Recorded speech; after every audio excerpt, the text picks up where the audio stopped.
அனைவருக்கும் வணக்கம். தமிழக வெற்றி கழக ஆட்சியை கவிழ்ப்பதற்கு திருநாவுக்கரசு என்ற நபர் 30லேருந்து 35 கோடியிலிருந்து 50 கோடி வரைக்கும் பேரம் பேசப்பட்ட வழக்கில் கைது செய்யப்பட்டிருக்கிறாரு. இவருக்கும் புதிய தலைமுறை மூத்த பத்திரிகையாளர் விஜயன் அவர்களுக்கும் தொடர்பு இருப்பது போல, அதாவது 2 பேரும் வாட்ஸ்அப் உரையாடலில் ஈடுபட்டிருக்காங்க. இந்த வாட்ஸ்அப் உரையாடலை வைத்து விஜயன் அவர்களை பார்த்தீங்கன்னா விசாரணைக்கு அழைத்து, அதாவது விசாரணை மேற்கொண்டு வராருங்க. இதை பற்றி பார்த்தீங்கன்னா இந்த டிஎம்கேயோட ஐடி ஊடகங்களும் டிஎம்கேவோட முக்கிய பிரமுகர்களும் பார்த்தீங்கன்னா ரொம்ப கத்த ஆரம்பிச்சிட்டாங்க, கூவ ஆரம்பிச்சிட்டாங்க. இதை பற்றியும் அதற்கப்புறம் பழனி அந்த 100 கோடி சொத்து விவகாரம் இருக்குது பார்த்தீங்களா, அந்த விவகாரம் குறித்து சிபிசிஐடி தெளிவாக விசாரணை மேற்கொண்டு வருகிறது. அதில் இன்று விசாரணை மேற்கொள்ளப்பட்ட விவரங்கள் என்ன அப்படின்றதையும், அதுக்கப்புறம் நம்ம அண்ணன் சீமான் இருக்கார் பார்த்தீங்களா, அவர் அதாவது இடைத்தேர்தலை எப்படியாவது உள்ளே போயிடணும்னு சொல்லி ஒரு அப்பா சொன்னாராம். அது எந்த அப்பான்னு உங்களுக்கும் தெரியும் நினைக்கிறேன். அதை பற்றி இந்த வீடியோவில் முழுசாகவே நாம் பார்த்துடலாம்.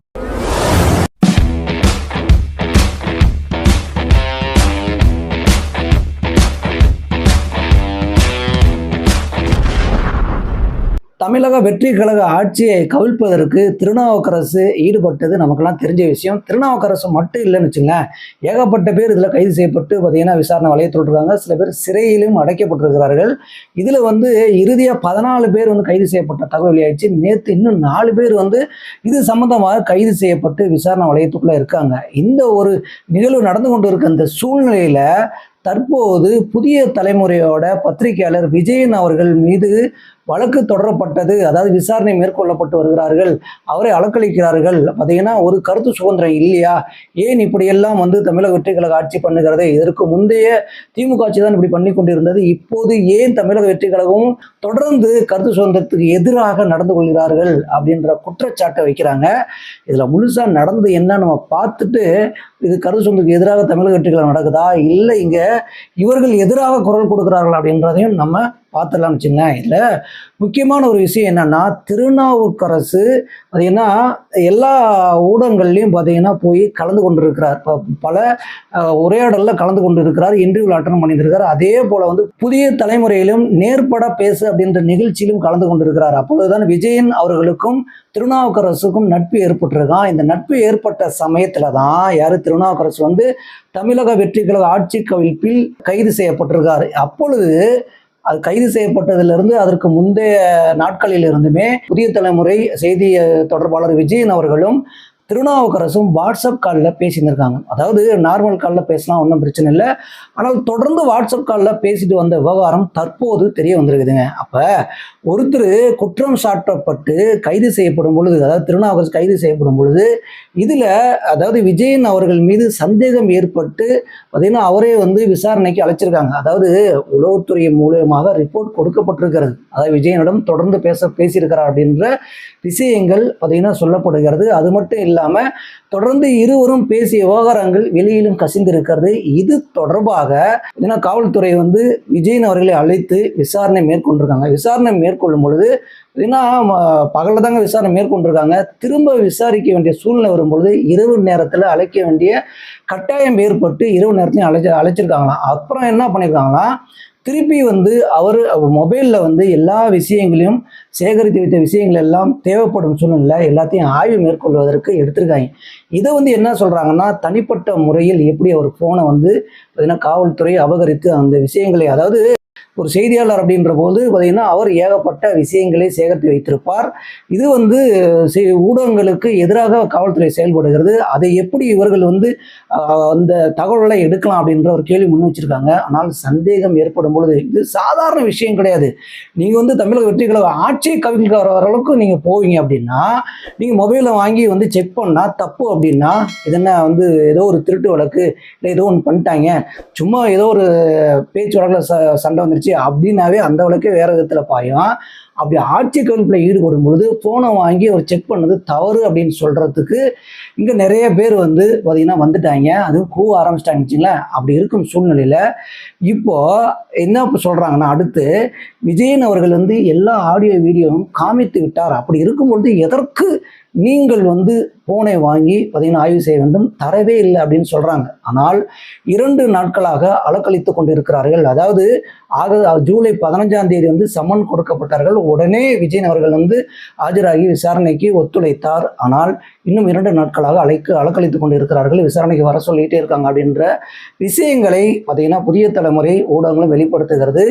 இதற்கு தகுந்தாறு போல இந்த டிஎம்கே ஐடி இருக்குது பார்த்தீங்களா, இவங்க எல்லாருமே வந்து கண்டனம் தெரிவிக்கிறாங்களாம். இந்த கனிமொழி அக்காலாம் அதாவது கருத்து சுதந்திரத்துக்கு எதிராக தமிழக வெற்றி கழகம் செயல்படுகிறது, ஏன்னா எப்படி ஃபோனை வாங்கி அவர் ஃபோனை வந்து வாங்கிட்டு கொடுக்காம எப்படி இருக்கலாம் அப்படின்னு சொல்லி ஒவ்வொருத்தரும் டிடிவி தினகரன் எடப்பாடியிலேருந்து எல்லாருமே, இதில் சீமான் ஒரு படிக்கு மேலே போய் அவர் என்ன சொல்லுவார்னு உங்களுக்கே தெரியும், கருத்து சுதந்திரத்திற்கு எதிராக செயல்படுகிறது அப்படின்னு சொன்னது மட்டும் இல்லாமல் கருத்துரிமை மீதான தாக்குதல் அப்படின்னு சொல்லியிருக்காரு. அதாவது தமிழக வெற்றி கழகம் பொழுது கருத்துரிமை மீதான தாக்குதலை ஏற்படுத்தியிருக்குன்னு பார்த்தீங்கன்னா சீமான் அவர்களும் சொல்லியிருக்கிறார். இதில் நம்ம அடுத்த ஒரு இதுக்கு வருவோம். என்னன்னா, இந்த முக்தார்னு ஒருத்தர் சத்தியம் தொலைக்காட்சியில் வேலை செஞ்சார்ல, சத்தியம் தொலைக்காட்சியில் இருக்கும் பொழுதே அவர் என்னென்ன பேசினார்னு தெரியும். இதற்கு வந்து பார்த்தீங்கன்னா டிஎம்கே எந்தளவுக்கு முட்டு கொடுத்ததுன்னு தெரியும், ஐடிவிங்கெல்லாம் எந்தளவுக்கு சப்போர்ட் பண்ணதுன்னு தெரியும். இதில் சூரிய சிவா அவர்கள் சேர்ந்து கும்மி அடிச்சதுலாம் நமக்கு தெரியும். இதில் வந்து தனியாக யூடியூப் ஆரம்பித்தும் அவர் வந்து எந்த அளவுக்கு ஆபாசம் பேசினார். அதாவது ஆபாச முக்தார்னே வந்து யூடியூபர் எல்லாரும் பேசினாங்க. இதற்கெல்லாம் முட்டு கொடுத்தது டிஎம்கேவா இல்லை யார்? அப்போ வந்து சீமான் எங்கே போனார்? அதாவது டிடி தினகரன்லேருந்து எடப்பாடியார்லேருந்து அதாவது டிஎம்கே ஐடிவிங்கில் இருக்கவங்களாம் எங்கே போனாங்கப்பா? நீங்கள் தான்ப்பா வந்து காவல், அதாவது அவர் வந்து பேசுகிறதுக்கு கருத்துரிமைக்கு வந்து குந்தகம் விளைவிக்கிறாங்க, பார்த்தீங்கன்னா அவருக்கு அச்சுறுத்தல் ஏற்படுத்துகிறாங்கன்னு சொல்லி பாதுகாப்பெல்லாம் கொடுத்தீங்களேப்பா. அவர் என்ன பேசுகிறன்னு எடுத்து வீடியோ போட்டோம்னா எப்படி இருக்கும்? மக்கள்லாம் பெண்கள்லாம் பார்க்கவே முடியாது. இது எல்லாத்துக்குமே தெரியும், நம்ம எடுத்து போகணும்னு அவசியமே இல்லை. நீங்கள்லாம் பேச வந்துட்டீங்க, அதுவும் வெக்கம் இல்லாமல் சூடு சொன்ன இல்லாமல் பேச வந்துட்டீங்கல்ல. என்னன்னா, இங்கே விசாரணை மட்டும்தான் மேற்கொள்ளப்படுகிறதே தவிர அவரை கைது செய்யப்பட்டு வழக்கு இன்னும் பதிவு செய்யப்படல, எஃப்ஐஆரும் போடல. விசாரணை தேவைப்படுது. அதாவது புதிய தலைமுறை விஜயன் அவர்கள், மூத்த பத்திரிகையாளர் விஜயன் அவர்கள் மீது வந்து பார்த்தீங்கன்னா சந்தேகம் ஏற்படும் காரணமாக அவர் மீது விசாரணை மேற்கொள்ள வேண்டிய கட்டாயத்தில் தமிழக அரசு காவல்துறை இருக்கிறது. ஏனென்றால் இங்கே திருநாவுக்கரசு வந்து ஆட்சி கல்வியில் 35 கோடியிலிருந்து 50 கோடிங்க. இப்படி வந்து நீங்கள் பேரம் பேசப்பட்ட விஷயத்தில் நீங்கள் வாட்ஸ்அப் காலில் பேசுகிறீங்க அப்படிங்கும் பொழுது இங்கே என்ன நடந்திருக்கிறது? ஒருவேளை புதிய தலைமுறையில் இருக்கும் இந்த விஜயன் அவர்களும் சம்மந்தப்பட்டிருக்கலாமா? ஏனென்றால் ஒரு பத்திரிகையாளர் வந்து எல்லா ஊடகங்களிலும் சரியான முறையில், அதாவது மக்களுக்கான ஊடகங்களாக தான் செயல்படுது அப்படின்னா நீங்களே சொல்லுங்கள். அப்படி இருக்கும்போது இங்கே யார் என்ன வேணாலும் பண்ணலாம், எப்படி வேணாலும் நடந்துக்கலான்ற ஒரு விஷயம் இருக்குல்ல.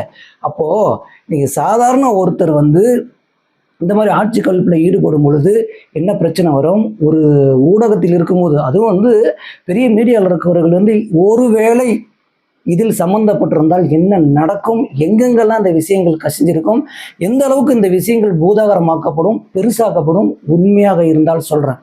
அப்போது இதற்கெல்லாம் விசாரணை மேற்கொண்டா நீங்கள் முட்டு கொடுக்குறீங்க அப்படின்னா முக்தாரை வளர்க்க விட்டது யாரு? இன்னும் வந்து ஊடகங்களில் பார்த்தீங்கன்னா அவதூறை பரப்பி கொண்டும் பார்த்தீங்கன்னா நிறைய பொய் புரட்டுகளை பரப்பி கொண்டும் இருக்கிறார்களே, அவர்களாம் என்ன பண்ணலாம்? அப்போது விசாரிக்கவே கூடாதா? அதாவது நிறைய பேர் சொல்கிறாங்க, அதாவது விசாரிக்கலாம், போகலாம், வரலாம், எல்லாம் செய்யலாம், ஆனால் வந்து கைது செய்யக்கூடாது, பார்த்தீங்கன்னா எதுக்கு நீதிமன்றத்துக்கு அப்படின்றாங்க. நீதிமன்றத்துக்கு போகணும் அப்படின்னாலே விசாரணை மேற்கொண்டு தான்ப்பா நீதிமன்றத்துக்கு விட்டு போக முடியும். அப்படியே வந்து இழுத்துட்டு போய் அப்படியே நீதிமன்றத்தில் விட்டுற முடியுமான்னு இன்னும் புரியல. பார்த்தீங்கன்னா அப்படி ஒரு கன்ஃபியூஷனாக பேசுகிறாங்க. இதை இடம்பலம்னு ஒரு சேனல் இருக்குது பார்த்தீங்களா, அவர்லாம் குழம்பி பேசுகிறாரு. இந்த விஷயத்தை எடுத்து வேணால் பாருங்கள், ஒரே குழப்பமாக இருக்குது, உண்மையே புரியலைங்க அவர் பேசுகிறது. என்னென்னா விசாரிக்கலான்றாரு, அதுக்கப்புறம் கைது பண்ணக்கூடாதுன்றாரு, நீதிமன்றம் எதுக்கு இருக்குன்னு கேட்குறாரு, அவர் தான் கேட்டது. இப்படியெல்லாம் சொல்லும் பொழுது இங்கே ஒரு குழப்ப நிலையை உண்டு பண்ணுகிறார்கள். ஏனென்றால் இவர்கள்லாம் ஊடகத்தில் இருக்காராம், அதனால் ஒரு ஊடகவியலாளரை கருத்துரிமை சொல்லும் பொழுது நீங்கள் அவர் கைது செய்தீர்கள், இந்த மாதிரி அலக்களித்தீர்கள் அப்படின்னா அவர்கள் நீதிமன்றம் போய் திருப்பி வந்தாங்கன்னா அவங்க உங்களுக்கு எதிராக தானே பேசுவாங்க அப்படின்றாங்க. இதில் இன்னொரு முக்கியமான விஷயம் என்னென்னா, புதிய தலைமுறை மூத்த பத்திரிகையாளர் விஜயன் அவர்கள் மீது பார்த்தீங்கன்னா வழக்கு தொடராமல் விசாரணை மட்டும் மேற்கொண்டு வராங்கல்ல, ஒருவேளை அவர் குற்றச்செயலில் ஈடுபட்டிருந்தார்னா உங்கள் மூஞ்செல்லாம் எங்கே வச்சுக்கீங்க? இது நடக்காமல் இருக்கும், இது நடக்காது அப்படின்னு நீங்கள் சொல்ல வரீங்களா அப்படின்ற ஒரு கேள்வியும் கேட்க தானே. அப்போது விசாரணை மேற்கொள்வது காவல்துறையோட, தமிழக அரசோட கடமை. இங்கே யாரையும் விசாரிக்காமல் விட்டு விட்டால் குற்றம் சாட்டப்படுவர்கள் அதிகமாகிடுவாங்க. இன்னொன்று என்னன்னு பார்த்தீங்கன்னா, இங்கே அவர் எந்த தவறும் செய்யலைன்னா கண்டிப்பாக எஃப்ஐஆர் போட முடியாது, திருப்பி விசாரணை தொடரவும் முடியாது, அவரை வீட்டுக்கு அனுப்பிடுவாங்க. ஒன்றும் பிரச்சனை இல்லை. இப்போ காவலில் எடுத்து விசாரணைலாம் பண்ணலாங்க, வீட்டுக்கு போக சொல்லி இன்னும் தேவைப்படும் போது விசாரணை பண்ணுறாங்களே தவிர தொடர்ந்து அவர் காவலில் வைத்து நீதிமன்றம் சென்று நீதிமன்ற காவலில் வைத்தோ இவரை விசாரணை மேற்கொள்ள இதை கவனத்தில் எடுத்துக்கொள்ள வேண்டும் நாம. ஏனென்றால் இங்கு விசாரணை செய்யாமல் எந்த ஒரு வழக்கும் பதிவு செய்யாமல் நீதிமன்றமே போக முடியாதுன்றத இந்த டிஎம்கே ஐடிவிங்கும் அதுக்கப்புறம் நம்ம யூடியூபரு இவங்கெல்லாம் தெரிஞ்சுக்கிட்டு பேசினாங்கன்னா இன்னும் சால சிறந்ததாக இருக்கும். அதுக்கப்புறம் பழனியில் 100 கோடி நில மோசடியில் அமைச்சர் ரமேஷ் அவரோட உறவினர் பேரில் தான் 100 கோடி நிலத்தை 2 கோடிக்கு பத்திரப்பதிவு செஞ்சுருக்காங்க. பார்த்தீங்கன்னா ரமேஷ் அவர்கள் பார்த்தீங்கன்னா நில மோசடியில் ஈடுபட்டிருக்காரு, அவரை உடனே கைது செய்யணும்னு சொல்லிட்டு பார்த்தீங்கன்னா 10-15 நாள் அந்த டிஎம்கே ஐடி உணர்க்காங்க. பார்த்தீங்களா, ஐயோ கூவாத குறையாக கூவினாங்க. ஆனால் தமிழக வெற்றி கழக அரசு உடனே சிபிசிஐடிக்கு இந்த வழக்கை விசாரிக்க சொல்லி உத்தரவிட்டிருக்காங்க. இப்போ சிபிசிஐடி விசாரணை மேற்கொண்டு வராங்க. இதற்கு முந்தைய ஆட்சியில் ஏதாவது ஒரு பிரச்சனை வரும்பொழுது இந்த மாதிரி சிபிசிஐடிக்கோ சிபிஐக்கோ உடனே மாற்றினாங்க. பார்த்தீங்கன்னா மக்கள் குரல் கொடுக்கணும், போராடணும். பார்த்தீங்கன்னா இதுக்கு மூச்சை கட்டிட்டு பேசினாதான் ஏதோ கொஞ்சம் இறங்கி அப்படியே மாற்றுவாங்க. திருப்பி அங்கேயும் பார்த்தீங்கன்னா திருப்பி ரிட்டர்ன் வந்துடுவாங்க. ஆனால் தமிழக வெற்றி கழக அரசு உடனே இதற்கு நடவடிக்கை எடுத்திருக்கிறது.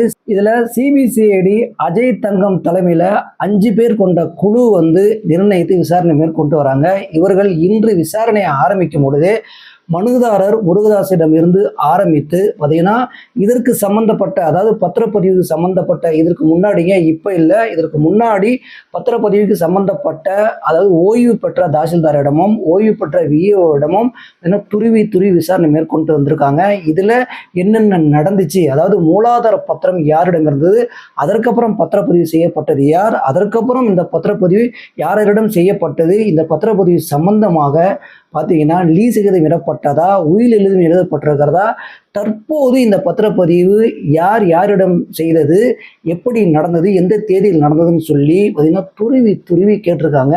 இதை கேட்கப்பட்டதற்கு பின்புதான் பார்த்தீங்கன்னா பழனி சார் பதிவாளர் அலுவலகத்துக்கு சென்றாங்க.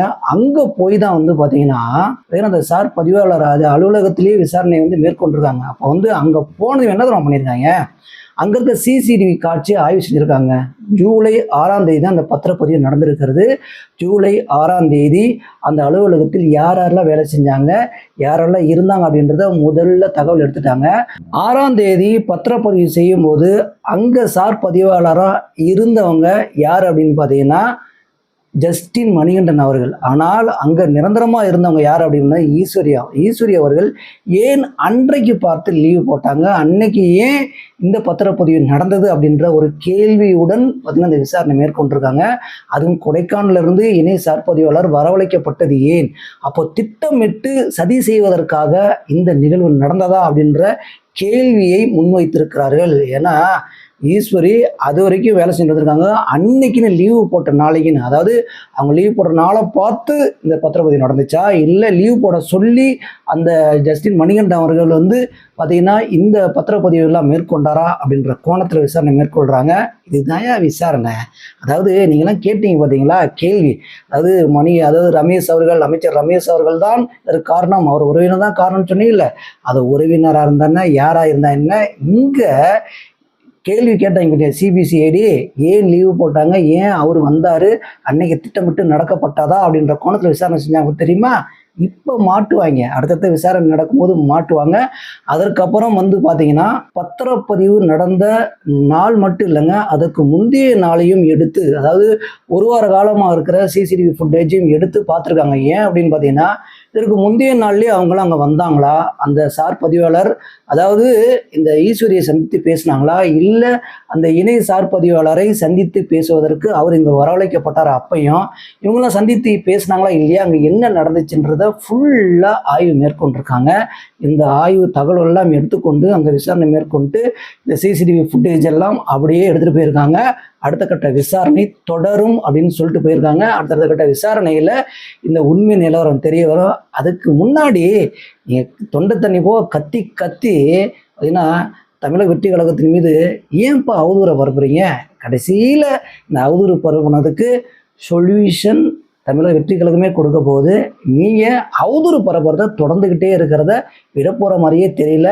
பரப்புங்க எவ்வளோ வேணால் பரப்புங்க. ஆனால் உண்மை என்ன அப்படின்றத தமிழக வெற்றி கழக அரசு வெளியிடும். கூடிய விரைவில் இதற்கும் ஒரு தீர்வு கிடைக்கும் அப்படின்றதான் உண்மை.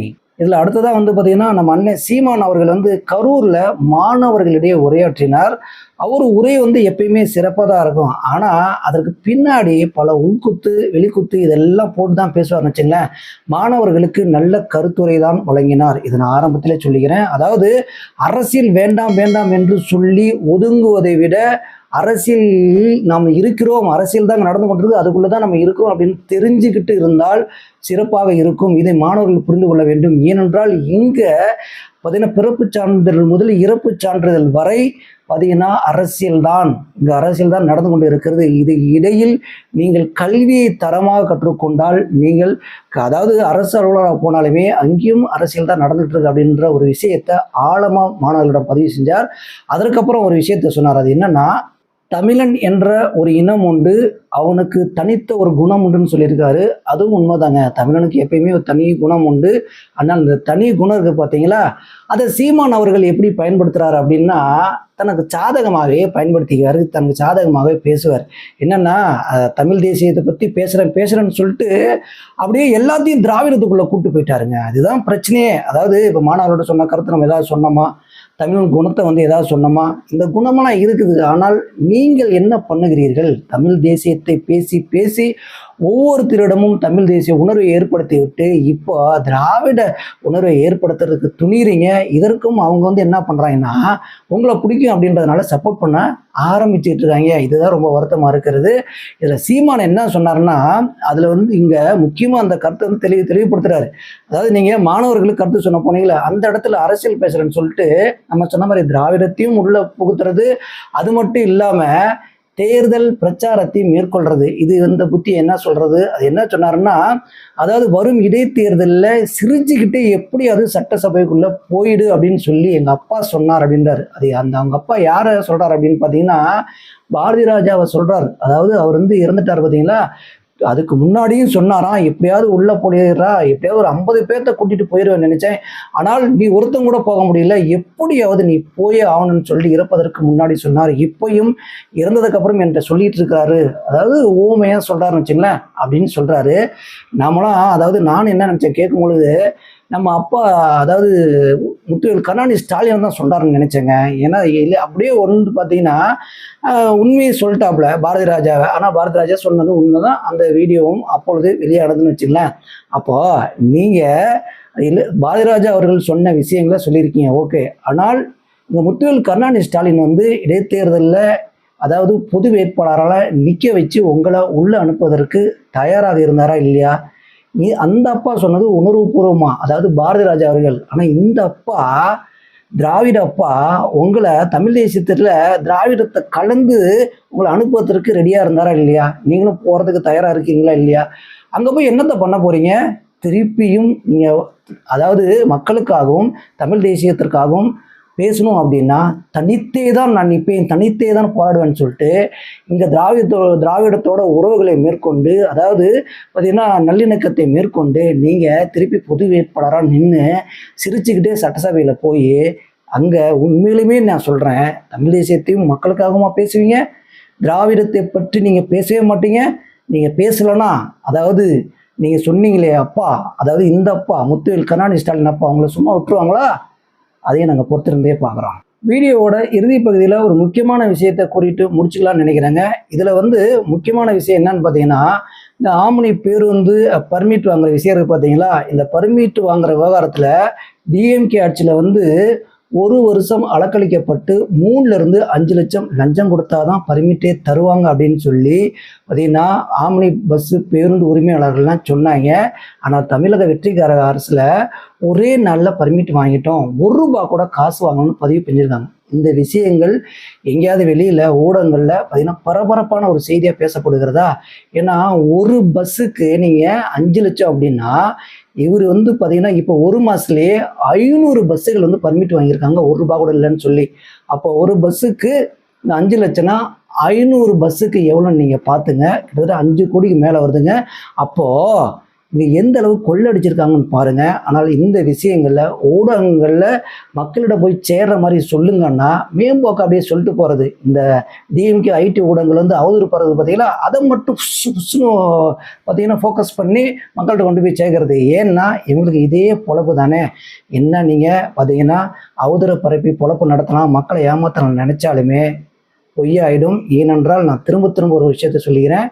நீங்கள் அதாவது கருணாநிதி காலத்திலலாம் ஊடகங்களில் பத்திரிகை படித்தாதான் அதுலேயும் பொய் பொருட்டுகள் உண்மைக்கு புறமான விஷயங்கள்லாம் நிறையா வந்துட்டு இருந்தது. இப்போ நீங்கள் தும்முனீங்க அப்படின்னாலுமே தெரியும், தப்பிக்கவே முடியாது ராஜா அப்படின்றது நம்மளோட கருத்து. இந்த மாதிரி பார்த்தீங்கன்னா தமிழ்நாட்டில் நடக்கும் அரசியல் விவரங்களை உண்மைக்கு நேர்மையாகவும் தெரிந்து கொள்ள வேண்டும் என்றால் உங்கள் விஜய் சேனலை சப்ஸ்கிரைப் பண்ணி தொடர்ந்து ஆதரவு கொடுங்கள். நன்றி.